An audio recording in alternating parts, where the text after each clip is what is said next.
Hi guys, welcome to Eyes Closed with Vukovi. I'm here with Janine Hamish. Thank you for taking the time out of your Backstreet Boys backstage groove. Party back here. It was fantastic. Backstreet's back. Yeah, all right. It is. Cool. So you guys had an amazing run. 2017 was kind of like your year, I feel, with the self-titled release, with playing huge festivals, Reading and Leeds, and you supported Paris. Now you're on the Kerrang tour with all these huge bands and stuff. Is it a bit surreal? How do you kind of sum up this year for you? It's definitely been the best year for us, but it's weird. We don't really take a time to stand back and be like, fucking hell, we've done quite well. But just, I don't know, very rarely do we just enjoy the moment. Yeah. So it's weird. It just feels weird. I feel like we're not progressing, but obviously we are. There's certain things that makes me realise that we are, but it's just weird. I suppose we're never happy. You need to, I guess, stop to reflect for a second. Yeah, no, we are constantly just looking ahead of the next move. Yeah. And it kind of hinders their enjoyment for the moment. Yeah.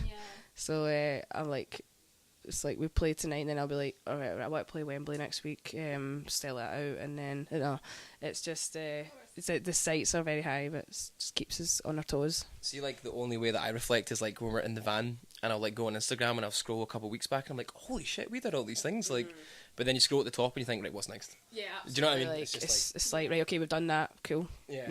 I don't know, we're not one to mull on, we've done this and we've done that. It's who gives a fuck? We've done it. I want the next thing. But yeah, sometimes our team will be especially just be for fuck's sake, just take a seat and enjoy the moment for a fucking minute. So yeah, I guess it's good not to become complacent. Yeah. And be oh, we've done that now. We can chill for a minute because it's a very I think that's why most bands don't last though, because they become complacent, and before you know it, you've lost touch with what you're doing completely. If you don't keep pushing, then what's the point? So besides your gig game, you've also upped your merch game quite a lot. I saw that you have finally these customized Vukovi shell suits, which I think you're sort of sporting, or not a full version. I have the worst one though. These usually, well played in for 6 months. Yeah. But I think it does look cool. Yeah. It's got that sort of worn effect. The vintage. There is one in my case. There's one in my case actually. Do you have one to show off? I do actually. Oh my god. Bats will fall out fucking family of birds. The brand new ones. Yeah, if you can see the difference. So yeah.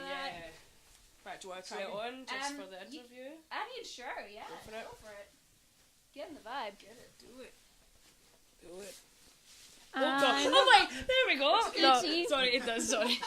Love it. Okay, I feel 100% just more everything. Awesome. I think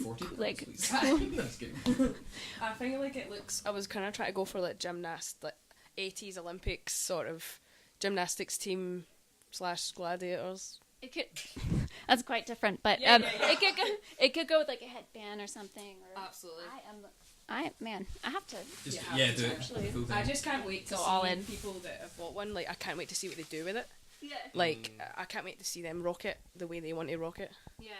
That's I love that kind of, because I don't know, the thing I've noticed about this tour is I feel you can tell who our fans are literally as soon as you step on stage. Mm-hmm. We've got this wee pockets of people with glitter, bright hair, bright clothes, I love it. That's been a highlight for me in this tour. Just seeing people that are coming to a gig and expressing themselves, wearing really bright clothes, when a majority of people in the crowd are wearing black, which there's nothing wrong with, but it's so cool to see these people that are do you know what, fuck this, I'm gonna wear really bright clothes and put makeup on, and I love it. I love seeing that kind of people expressing themselves and having the balls to do it.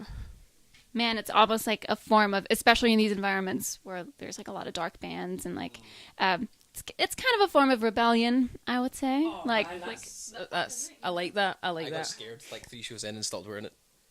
But then I was like, no, fuck this. What am I doing? Yeah. Do you know what I mean? Yes. Yes. Yeah. Aye. Right.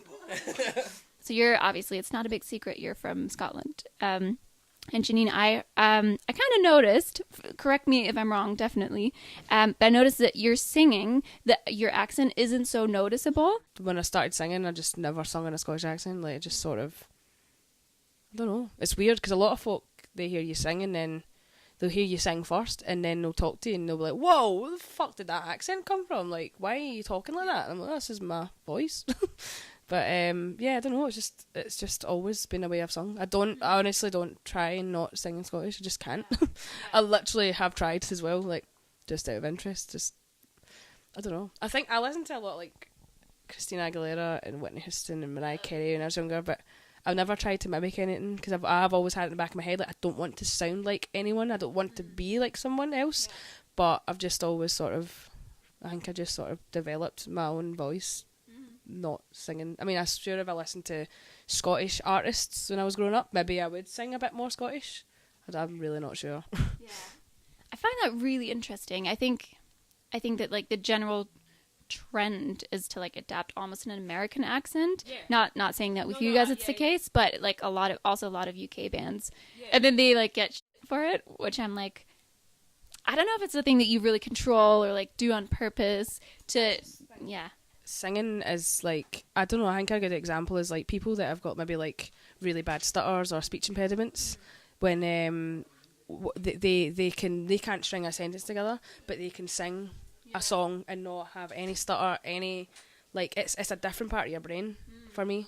So I just feel like it's just there, it's just in you.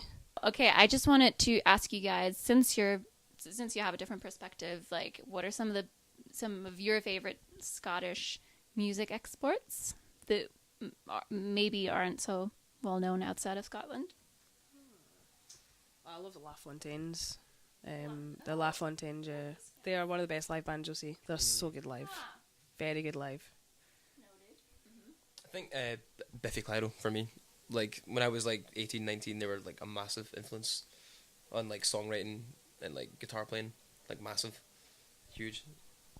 I feel like I like missed something big because I didn't know that they were from Scotland either. I didn't. What the fuck? Yeah. To be fair, like I haven't been listening to them loads. I just hear people talking about them, like playing festivals and blah blah. There's just they don't. Do they look Scottish? Do you think they look Scottish? I suppose there's two gingers in the band. Yeah. Like they're probably like the biggest Scottish band at the moment. Do you know what I mean? They are icons. Scottish icon, like just they're fucking one of the best rock bands in the world. Like they are. Because I'm not in any like scene, so I always have a weird kind of view on music things. So like I would have thought like Twin Atlantic and Churches. Yeah. Scottish. Yeah. Twin Atlantic, you can really hear. I think that. Yeah, very, very much so. Lovely, lovely guys. Have you played with them or? Yes. A couple of times. Yeah. Yeah. And they've been just really nice. Like they're super nice. They rehearsed next to where we recorded the album. Oh really? So Sam popped in like one day and he came in with this like gadget thing, like synth thing, and our producer produced the album. Like he was like, we were doing Weirdo, the song Weirdo, and Bruce was like, what is that? And he's like, oh, I got this wee synth thing, and he was like, let me hold it, and he said plugged it in, and like we were talking to Sam, so Sam was totally distracted, and Bruce was like plugging this thing in and started putting it onto the song. He's like, cool, thanks oh yeah, it's really cool. So yeah, it's interesting. Right, so this is a bit of a different question. I saw that you, Janine, posted, I think it was yesterday, a very dramatic post on Instagram about being like saved from a mountaintop or something. What was that about? It was we tried to drive up this. We were getting the ferry off like Ireland, and the sat nav like there was like obviously we don't know where we're going. It's pitch black, so the sat nav said to go right. Turns out it was like the road that was driving through a mountain, so we got stuck like halfway up the hill because it was black ice and snow. And so like we literally just couldn't get up any further in the hill, but it was like 6 a.m. or something, so it's pitch black. It's like -3, like no idea where the fuck we are. But the van was kind of gradually sliding back, and there was like a big drop, like sort of summit. So then we had to get out of the van because it was like, yeah, get out of the van just in case it fucking rolls back and we all fall to our death. But I'm like, what? I have weird nightmares of it being on a bus and it flies off the side of a cliff and into water. I have dreams about that all the time. I'm like, my dreams are coming true. No, so yeah. Honestly, I would have. Honestly, I'm not just saying that. At one point, a couple of times we were a bit like, I think we were all a bit like, fuck, like we kind of are in a bit of a dangerous situation here, but we all kind of kept calm. I phoned where we stayed. Bless him, I got them out of bed, phoned him, and I was like, I'm so sorry, like, but we are stuck on a hill somewhere, like, so then I was trying to tell them where we were. The guy, Pat, absolute legend, like, he got out of his bed, his clothes, I'll be there with you, I'll be with you in a second, I will be there with you. So he fucking blasts his sab, like, up this mountain to save us, but he stopped, like, so then he got to the point where he couldn't get up anymore. So then he just fucking, like, stopped at handbrake, jumps out his car, like, okay, what are we gonna do here? And then, like, our video guy, Seb, was like, guys, the car's moving back. So, like, yeah, so the car was kind of rolling back, but then if it hit our van, it would have been, like, domino effect. Yeah. So, yeah, we had to then hold the car to stop moving, pack the wheels. It was all very traumatic. It sounds like it. Yeah, but Pat got his mate Paddy to come. Oh, you couldn't make this up. Literally, Pat and Paddy. Paddy come with like his pickup truck. So he pulled us up with his pickup truck. He said nothing. Yeah, he was like a silent. He was warrior. just the cool. Came and did his thing. Yeah. He was like you could tell he knew what he was doing as well. Like he was just like, okay, cool. But then the fire brigades came, like the fire rescue. They hiked up the mountain, hiked up the hill as well to help us. So it all turned out fine in the end. Good God. It's a story full of highs and lows. I didn't sit in the van, so I was fucked. That's why I think I'm so full, whatever the fuck, flu or whatever. Like, we couldn't sit in the van because it was like, because Stephen was like, get out the van, like, because I think it's going to roll back off the cliff. So we had to stand outside, like. We were like all like pushing it though, and like there was like 6 of us in it. But then once we all got out and sort of hung out, we'd get too scared to get back in it. Yeah, literally. Do you know what I mean? I was even scared to touch it, like, because I ended up getting my duvet out of it because I was fucking freezing. I was like, I'm actually scared to even get my duvet. Just felt as if it was like hanging by a bit of string and it was just ready to go. And we had all of our gear in the back, thousands of pounds worth of stuff.